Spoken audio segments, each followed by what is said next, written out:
Pode parecer muito louca a remota ideia de que nós, mulheres, já passamos por uma fase onde não poderemos fazer nada por conta própria. Tomar decisões, reclamar de abusos, trabalhar fora de casa, estudar, aprender a ler ou a escrever. Nada seria possível até pouco tempo atrás. Se pensarmos bem, a primeira lei que autorizava, você entendeu bem, autorizava a abertura de escolas voltadas ao ensino para mulheres data de 1827. Antes disso, as poucas mulheres que vinham de uma família com boas condições poderiam ter a sorte de ter alguma educadora particular ou morar em um convento, que mantinha uma educação religiosa restrita para questões consideradas femininas, como o casamento e afazeres domésticos. Mas foi em 1832 que Nízia Floresta Brasileira Augusta publicou o livro Direito das Mulheres e Justiça dos Homens, uma livre tradução e adaptada para a realidade brasileira de outra obra publicada na Europa, Vindications of the Rights of Woman. O interessante é que a escritora já trazia concepções bem modernas para a época, como a ideia de que a colonização portuguesa é quem trouxe uma concepção de superioridade masculina, e ainda a defesa de que, mesmo diferentes em questões físicas, mulheres eram iguais de alma e que a compreensão de sermos seres inferiores não vinha de fatores biológicos, mas sim sociais. Aliás, a autora não propõe uma revolução militante, um bater de panelas ou incendiar sutiãs, apenas a compreensão de que as mulheres eram seres pensantes, tal qual os homens. Daí, por volta de 1870, começamos a ter alguns jornais voltados ao público feminino. O Sexo Feminino, talvez o mais importante deles, dirigido por Francisca Senhorinha da Mota Diniz, teve em uma época 4.000 assinantes, incluindo o imperador Dom Pedro II e sua filha, a princesa Isabel. Outros periódicos foram de suma importância, cada um com sua linha editorial, para conscientizar, debater, ensinar e, mais do que isso, servir como rede de apoio a diversas mulheres. Aliás, foi mais ou menos nessa época que era publicado um romance sem nome de autor.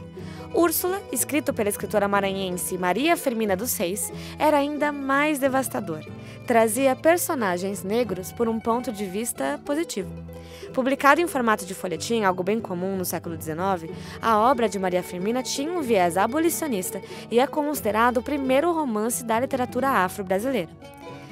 Com exceção de cartas e cadernos de receitas com alguns desabafos em forma de poesia ou romance, chamados futuramente de Cadernos de Goiabada pela escritora brasileira Lígia Fagundes Telles, grande parte das mulheres se escondia por trás de nomes, pseudônimos masculinos ou livros anônimos. O negócio é tão doido que até o Graciliano Ramos, quando leu a obra de Raquel de Queiroz, a primeira mulher a ingressar na Academia Brasileira de Letras, inclusive, jurava de pé junto se tratar de um homem escrevendo. Afinal, seria impossível para uma mulher escrever um romance tão bom. Além dela, é sempre importante relembrar alguns nomes de mulheres incríveis, como Ana Eurídice Eufrosina Barandas, considerada a primeira cronista brasileira, e Cassandra Rios, a primeira mulher a vender 1 milhão de cópias, além de ser uma das escritoras mais proibidas no Brasil. Apesar de falarmos de literatura aqui no canal, é importante lembrar que os livros são a expansão da sociedade. Por isso, se não lembramos tão facilmente de nomes femininos nos livros, quer dizer que tampouco a gente vai encontrar em outras áreas. Por isso é importante a gente trazer e incentivar a produção literária feita por mulheres. Já contamos aqui as histórias da Pagu, da Hilda Ilch, da Conceição Evaristo, Clarice Lispector, Cassandra Rios, Ana Cristina César, Chimamanda Adichie. A gente já citou pesquisa, nós fizemos resenhas, demos aula, mas ainda entendemos a literatura feminina com as mesmas bases do século XIX. Talvez, como diria a jornalista Marina Colasanti, ao aceitar a literatura escrita por mulheres, a sociedade vai acabar como aceitando um modelo feminino não permitido, que desestabiliza os velhos discursos e muda os valores já tão enraizados em nossos pensamentos. Por isso, vamos reestruturar o nosso discurso. Vamos falar, divulgar, propagar, gritar a nossa história e trazer essas e mais mulheres ao conhecimento e alcance de todos. Vamos entender o presente analisando o passado. E mais do que isso, vamos alterar nossas concepções falhas. Por isso, mais do que ler uma obra, a gente veio te pedir. Vá ler um livro, escrito por uma mulher. Vamos juntas?